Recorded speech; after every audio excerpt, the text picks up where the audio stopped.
There was once a little girl who was very, very poor. She had no little room to stay in and no little bed to sleep in and nothing more to eat except one piece of bread. So she said a prayer, put on her little jacket and her hood and took her piece of bread and went out into the world. When she had walked a little way, she met an old man, bent and very thin. He looked at the piece of bread she had and said, "Will you give me your bread, little girl? I am very hungry." The little girl said, "Yes," and gave him her piece of bread. When she had walked a little farther, she came upon a child, sitting by the path crying. "I am so cold," said the child. "Won't you give me your little hood to keep my head warm?" The little girl took off her hood and tied it on the child's head.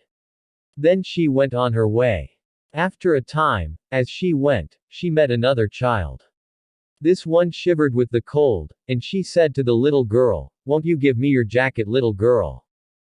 And the little girl gave her her jacket and went on.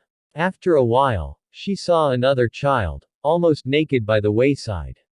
"Oh, little girl," said the child, "won't you give me your dress? I have nothing to keep me warm."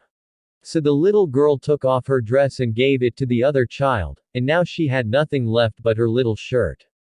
It grew dark and the wind was cold, and the little girl crept into the woods to sleep for the night. But in the wood a child stood, weeping and cold. "I am cold," she said. "Give me your shirt." And the little girl thought, "It is dark, and the woods will shelter me. I will give her my little shirt." So she did, and now she had nothing left in all the world. She stood looking up at the sky to say her nighttime prayer. As she looked up, the whole sky full of stars fell in a shower around her feet. There they were, on the ground, shining bright and round. The little girl saw that there were silver coins, and in the midst of them was the finest little shirt, all woven out of silk.